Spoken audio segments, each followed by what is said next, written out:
Untuk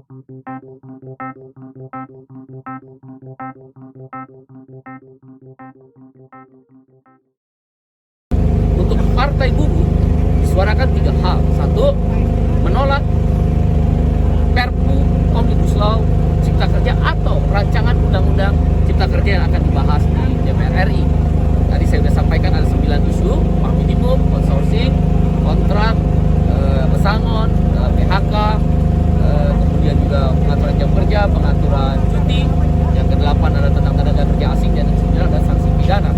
Kami meminta DPR menolak isi Perpu nomor 2 tahun 2022 terkait dengan Omnibus Law Cipta Kerja. Bila mana DPR tetap mengesahkan, menerima Perpu nomor 2 tahun 2022 tersebut, bisa dipastikan Partai Buruh bersama organisasi serikat buruh termasuk SPNI menggelar pemogokan nasional. Mogok nasional akan digelar dalam waktu yang secepat-cepatnya ketika diumumkan dan dikeluarkan nomor dari undang-undang pengesahan terhadap Perpu. Di luar itu tentu begitu nomor undang-undang keluar nanti tentang terkait Omnibus Law Cipta Kerja, maka akan dilakukan judicial review, uji formil dan uji material. Pada saat uji formil dan uji material di Mahkamah Konstitusi, dilakukan aksi-aksi, mogok-mogok, demonstrasi-demonstrasi. Partai Buruh berkomitmen untuk memastikan tidak ada rakyat yang dijadikan budak modern slavery atau outsourcing atau precarious oleh negara. Karena dalam Perpu negara menjadikan dirinya sebagai agen outsourcing. Boleh outsourcingnya mana pekerjaannya, tidak boleh outsourcing mana pekerjaannya. Itu berarti negara menempatkan diri secara konstitusional sebagai agen outsourcing.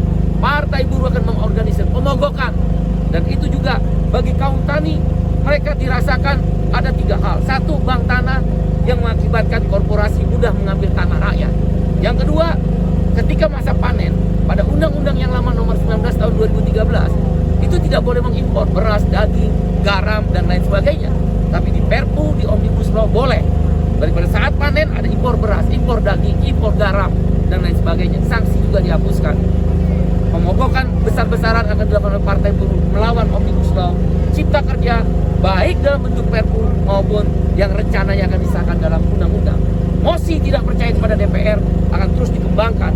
Kampanye-kampanye akan dilakukan untuk menghukum partai-partai politik yang mengesahkan Omnibus Law Undang-Undang Cipta Kerja berasal dari Perpu yang sudah diserahkan. Yang kedua, RUU Kesehatan atau Omnibus Law RUU Kesehatan yang sudah disebut tadi oleh Bung Riden, yaitu Partai Buruh bersama IDI, Serikat Buruh bersama IDI, Serikat Petani bersama IDI, dan organisasi bidan dan perawat. Tidak boleh ada organisasi ganda di dalam bidang kesehatan, karena ini menyangkut nyawa manusia. Pemerintah dan DPR jangan coba-coba bermain politik terhadap apa yang telah dikerjakan oleh IDI, Konsil, dokter, dan organisasi perawat dan organisasi bidan lainnya. Dan kami BPJS yang merupakan badan hukum publik, dan di situ disampaikan bahwa BPJS pengiurnya adalah buruh atau masyarakat dengan dana mandiri, usaha dan pemerintah. Ini bukan uang pemerintah saja. Tidak boleh dia merubah-rubah. Apalagi Dewas dituruni jadi 1 dan BPJS di bawah menteri. Menteri tidak boleh mengelola dana publik.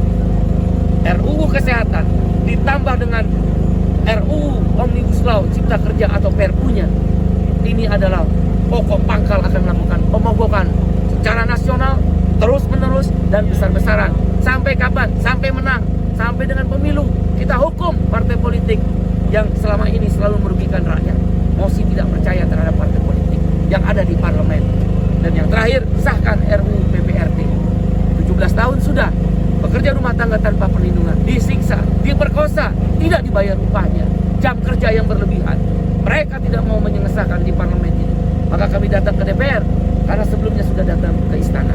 Partai Buruh bersama kaum kelas pekerja, buruh, petani, nelayan, miskin kota, miskin desa, buruh migran, pekerja rumah tangga, buruh formal, buruh informal, disabilitas, anak-anak muda, milenial yang dalam revolusi industri 4.0 udah terjadi tuh.